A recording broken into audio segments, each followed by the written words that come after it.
I often sat by the window, watching the world continue to spin while I stood still. The spacious house on the outskirts of Chicago, which had seemed perfect for our little family, was increasingly beginning to feel like a cage I had chosen to lock myself in. I had always thought that comfort, taking care of the home, and stability were exactly what I needed. But now, every day, waking up next to David, I felt how that comfort was transforming into an unbearable routine. Our son Andrew was the center of our world, and I tried to do everything so that he wouldn't feel that something was wrong between us. He was a cheerful, smart boy, and I was proud of him. But sometimes his youthful energy was the last thread holding me back from giving in to the thoughts that my life no longer brought me joy. I remember the day when everything became clear. It was an ordinary Tuesday. David was at work, Andrew was taken to his grandmother's, and I was left alone. I wasn't planning to go anywhere, and I wasn't thinking about anything special. But there was something different in the air, and I felt it. It wasn't just a sense of emptiness, it was a call for something greater. My inner voice, which I hadn't listened to in a long time, whispered that I deserved something more than just the role of a quiet wife and mother. And though I didn't understand exactly what I needed, I knew that a change had to come to my life. That's when I met him. Tom, Andrew's tutor. We happened to cross paths when he came to explain complex math problems to my son. At first glance, he seemed like just another young man there for work. But his presence was different. The energy with which he entered the house was so vibrant that I couldn't take my eyes off him. He was unlike the people I was used to interacting with in our suburban neighborhood, quiet, calm, absorbed in their own affairs. He was alive, full of life, with genuine interest in his eyes. And in the moment when he said something about Andrew's tasks, I felt as though someone had ripped me out of that lifeless cocoon. It was something simple, but it left a mark on me. I quickly returned to my tasks, but I couldn't forget him. The one who reminded me that life could be different, that it could be bright, full of possibility. With each passing day, no matter how hard I tried to focus on my family, on Andrew, on the things that should bring me joy, I felt more and more the rift between David and me becoming irreparable. His constant late nights at work left me with no choice. It began to weigh on me like a heavy stone that I couldn't shake off. We barely spoke. Even when he came home, his mind was far away, and I knew it didn't belong to me. It seemed to have happened gradually, step by step, until the moment came when I could no longer even remember the last time we shared something truly personal. Andrew was my main source of joy, but even he, with his simple childhood questions and endless optimism, couldn't fill the void that had formed between me and my husband. My face became more closed again, my smiles more forced. I began to notice how I was becoming a stranger to myself. David was still busy, still focused on his career, on his patients, but there was no warmth between us. The kind that should have been there. And so, in that moment of loneliness, Tom entered my life. He came to our house a couple of times a week, helping Andrew with his homework. And with each visit, I began to feel how his presence became something important to me. At first, I didn't pay much attention to him. He was just a teacher, a person doing his job. But with every visit, I noticed that our conversations became lighter and the pace of our talks more lively. He didn't just ask how things were going, how Andrew was handling his math problems. He was interested in my life. It was like a breath of fresh air that I had been searching for so long. He wasn't intrusive. His manner of speaking was soft, unobtrusive. But in his eyes, I saw genuine interest. He listened to me, and his attention was on me, not on his own problems or thoughts about work. This was so rare lately that I didn't even realize how important it was to me. I began to share my feelings with him about how I felt forgotten and unnoticed. Tom didn't try to give advice or tell me everything would be fine. He just listened, and that was all I needed. At some point, I began to notice how my heart would beat faster when he entered the house. His warmth, his energy, all of it was such a contrast to what I felt around David. I wasn't looking for this. I wasn't trying to delve into my feelings, but I couldn't ignore it.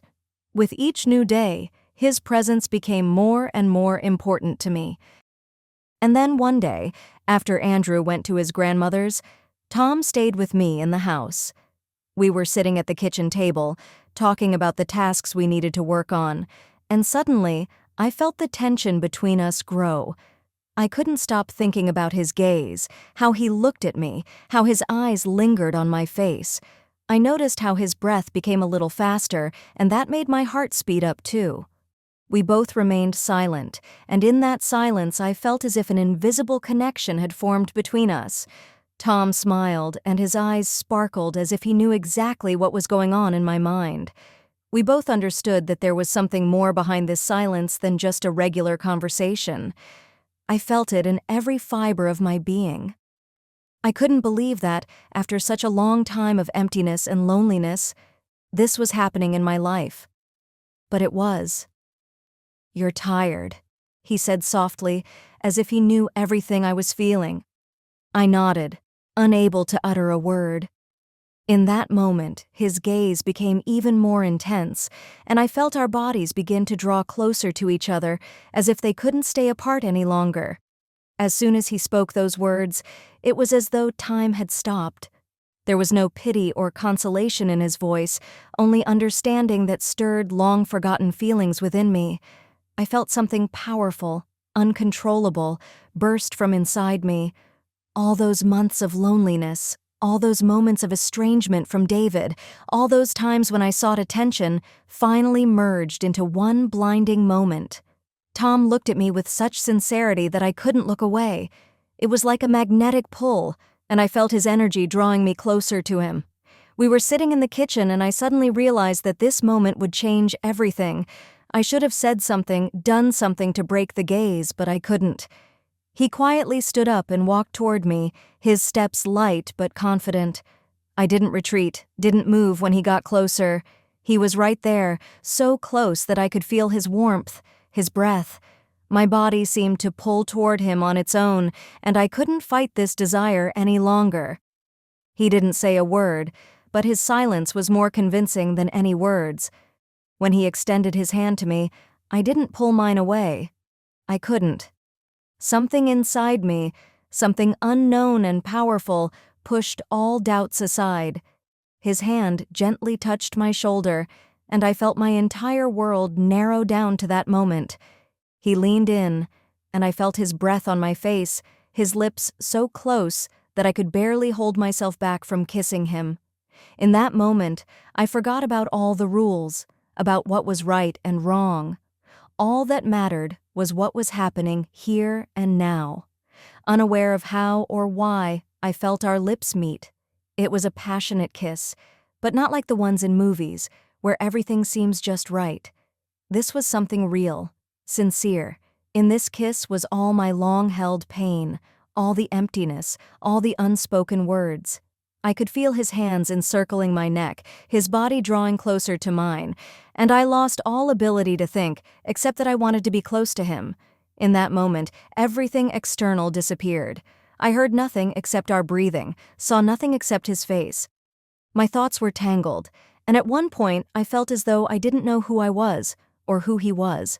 We were simply two people, forgetting everything around us, moving toward each other as if that was the only thing that mattered. And then I pulled away. It wasn't because of any realization.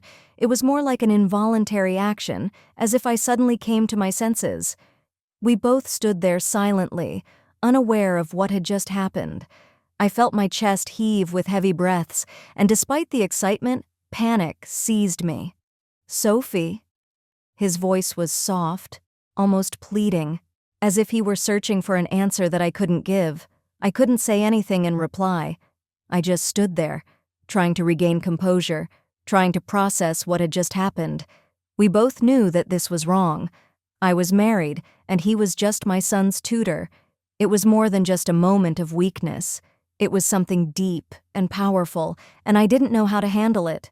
We both understood that we couldn't take it back. We couldn't forget that kiss, no matter how hard we tried.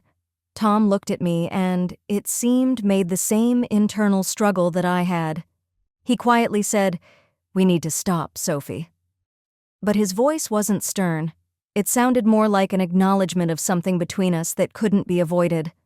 I knew that we wouldn't go back to what we had before. We both knew that this moment wouldn't remain just a moment, and that was frightening. But despite all the realizations, I couldn't pull myself away from him. My body continued to crave him, and my mind couldn't find the strength to say, "Stop."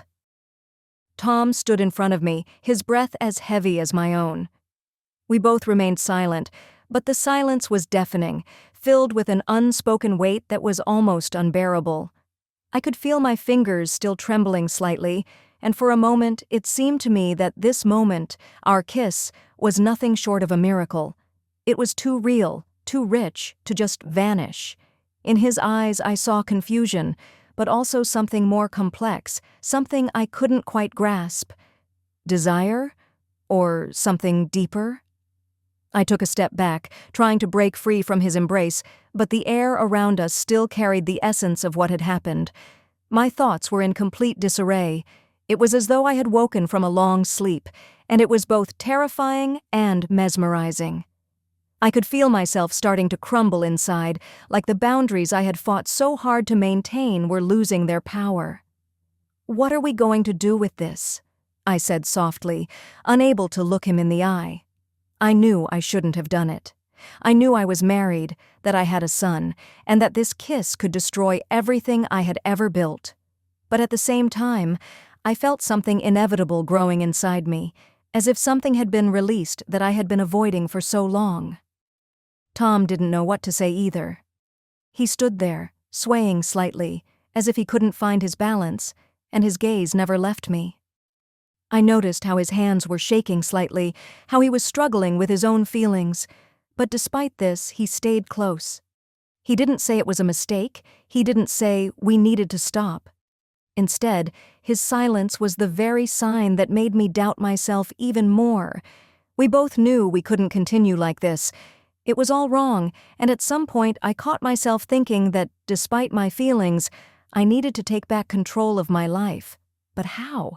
How could you take back something that had already started to fall apart, piece by piece? "We need to stop," he finally said, but his voice wasn't what I had expected. It wasn't a firm order or a plea. It was an inner conflict he was trying to resolve. His words seemed like a compromise, like an apology to himself for what had happened. I nodded, but inside, everything was churning. I couldn't just leave it like this. I couldn't forget how he had touched me, how his lips had searched for mine. I walked over to the window, trying to calm my breath. My hands gripped the windowsill nervously, and I looked out at the empty street, trying to sort my thoughts. In that moment, I felt his gaze still lingering near me, never leaving me. I didn't know what would happen next, but I knew one thing: no matter how much I tried to ignore what had happened, I wouldn't be able to forget this moment. And I didn't want to. Tom stood up and came closer to me, not touching me, but so close that I could feel his presence. He spoke so quietly that I almost couldn't make it out. "I don't want you to regret this." His words sounded like a promise, like the shadow of something we both knew we couldn't stop. I turned to him, and our eyes met. In that moment, I understood that I would never be able to return to the life I had before. That kiss, that feeling of attraction, it had awakened something in me that I had been hiding for a long time.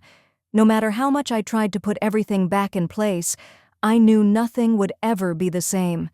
The emptiness in my heart was gone, and that was both terrifying and exhilarating. "I can't forget," I whispered, and it wasn't just a confession.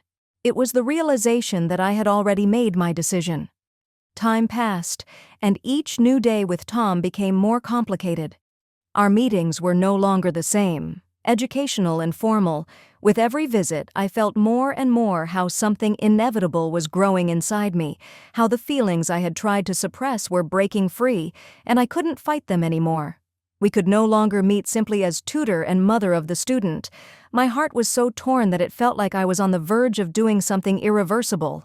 Every glance from Tom, every word he spoke, seemed to cut into me from the inside because I knew I was standing on the edge of a huge decision. It was a moment when, if I crossed that line, there would be no turning back. One day, when I was alone at home again, he came, as usual, to help Andrew with his homework. I tried to act as if nothing had happened, but it was impossible. Our gazes kept meeting, and I knew he felt the same way. He saw me struggling with myself. He could have suggested we simply forget everything, go on with his work, leave, and never return. But instead he approached me in the moment when I was standing in the kitchen, unsure of what to do with my thoughts. "Sophie," his voice was quiet, but firm. "You need to decide what you want. I can't just be part of your life, part of this anxiety. You have to make a choice." "David." In his eyes I no longer saw the person with whom I had once built a future. He was there, but so distant. I felt the gap growing between us, and yet I couldn't just turn my back on our shared past. He was the person with whom I had experienced so many important moments, who had fathered our son, who had helped me build our home. And now I had to admit that this house and these memories were no longer my reality. There was no longer any room for love in them, for the emotions that had once connected us. My head was in the clouds, my feelings breaking into 1,000 pieces, and I didn't know how to put them back together. But I knew one thing. I needed to change something. I couldn't live in this chaos. I couldn't continue existing between two worlds. That evening, when I was once again alone in the house, David called. He said he would be staying at work for a few more hours. I looked at the phone and felt how something alien was growing inside me with every word he said, something I could no longer ignore. I couldn't continue being the woman who believed everything would be fine if she stayed silent and waited. I couldn't keep hiding from myself what I felt for Tom. In that moment, I realized that I couldn't go back. Tom suggested we talk. I knew it was an important step, and everything we discussed would determine my next choice. We could no longer drag it out. I was ready to make a decision that I felt would change not just my life, but the lives of those around me.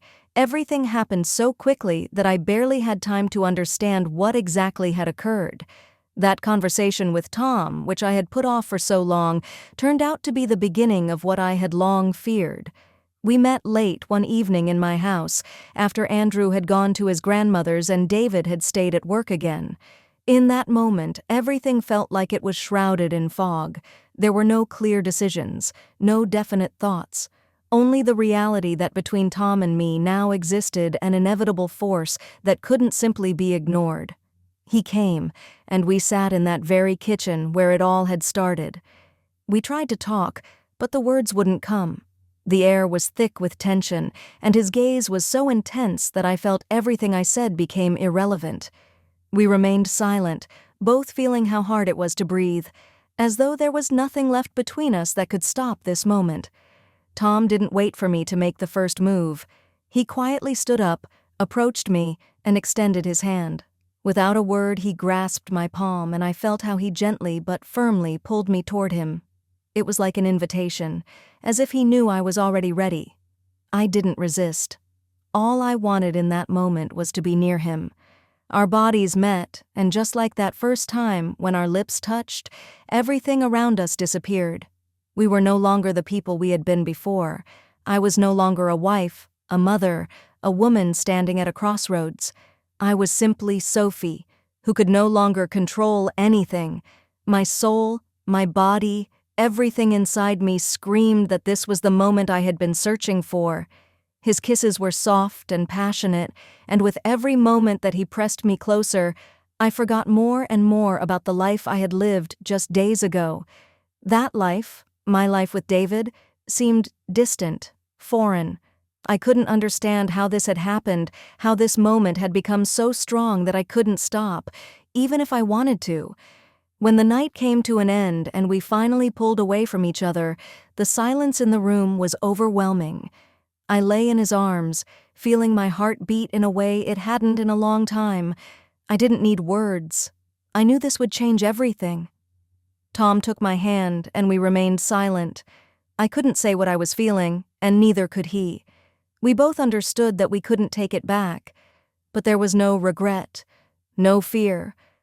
only the understanding that our lives would never be the same. And in that silence, in that moment, I felt like I could no longer be afraid. Our boundary had been crossed, and now there was no turning back.